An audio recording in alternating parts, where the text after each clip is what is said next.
Chapter क्या है? चतुर्भुज, जिसमें इसमें क्या कहते हैं?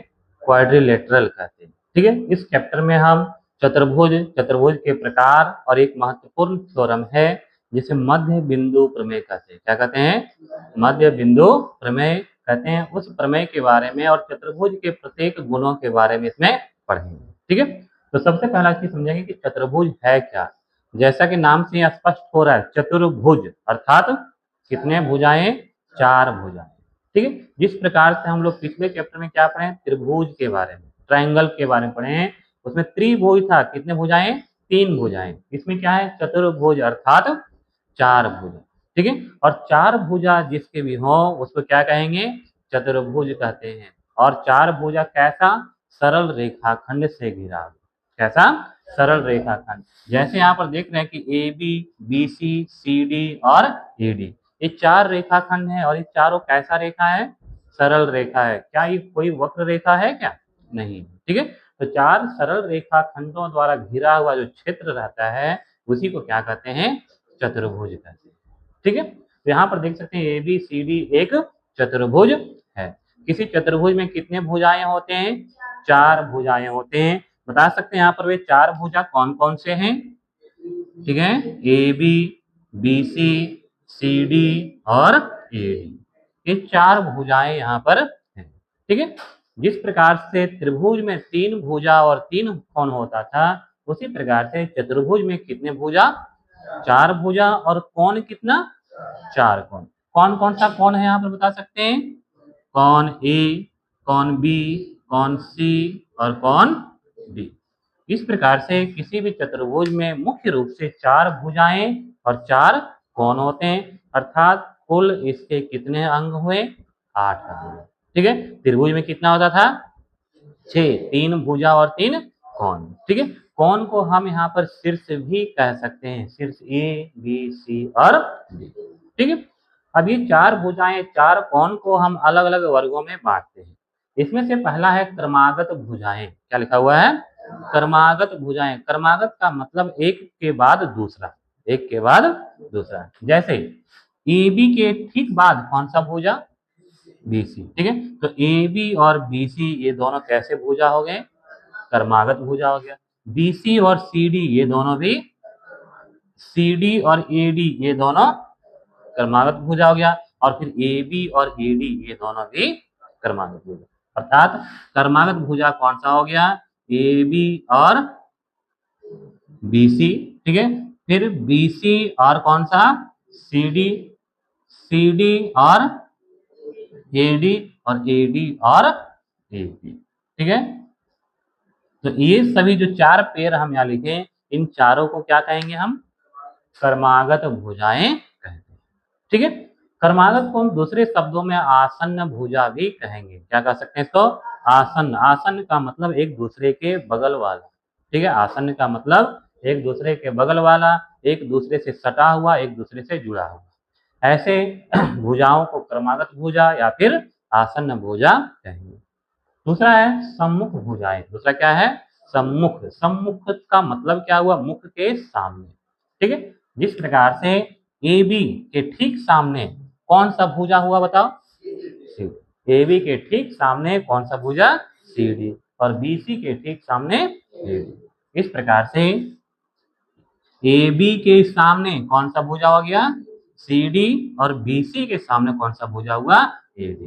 तो ध्यान रहे, चतुर्भुज में बी सी और ए डी ये दोनों कैसे पेयर हैं, कैसे युग्म हैं?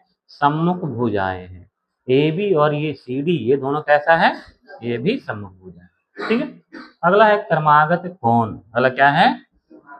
क्रमागत कोण। जिस प्रकार से क्रमागत भुजा होता है उसी प्रकार से क्रमागत कोण भी है। ठीक है, अब कोण ए के ठीक बगल में कौन सा कोण हुआ? कोण बी। कोण ए और बी दोनों क्या कहलाएगा? क्रमागत कोण। या क्रमागत का एक दूसरा नाम भी आपको बताएं, आसन्न कोण। कौन सा कोण?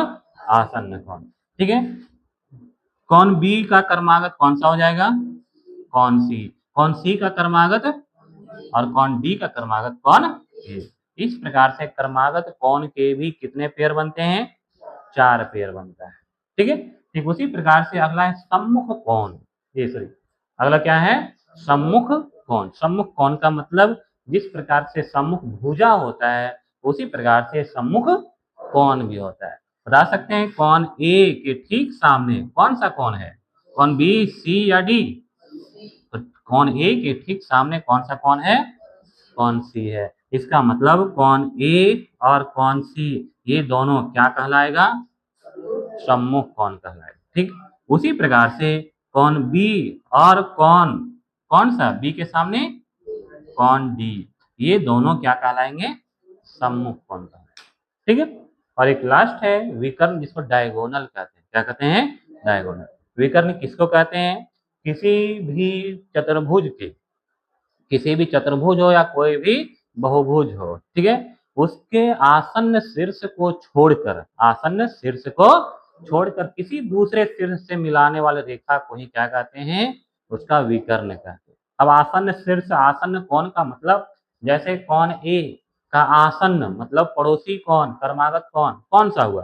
कोण बी और कोण बी। ए का कर्मागत बी है और बी, ये दोनों है।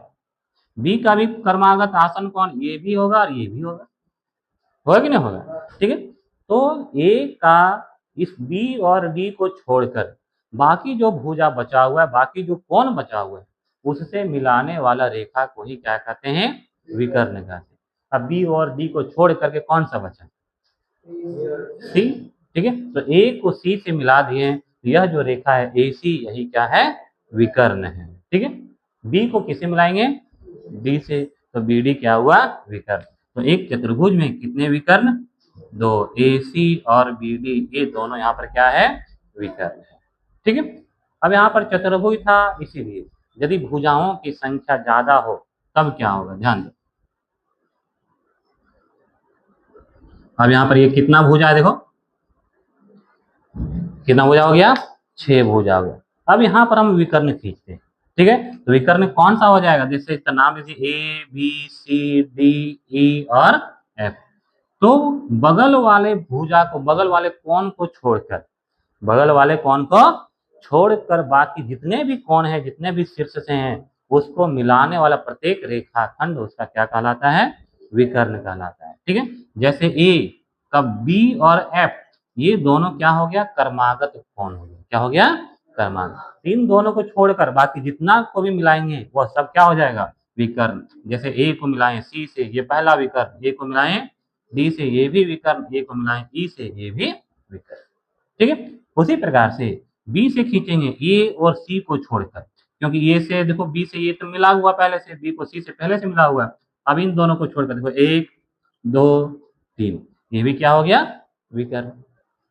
अब बिंदु सी से खींचेंगे, कहाँ कहाँ होगा? देखो सी से ये मिला चुके हैं, सी से एफ और सी से ई। ठीक है, अब बिंदु डी से देखो, डी से देखो यहाँ मिला हुआ है, यहाँ भी मिला हुआ है, एक इसको मिला दिए।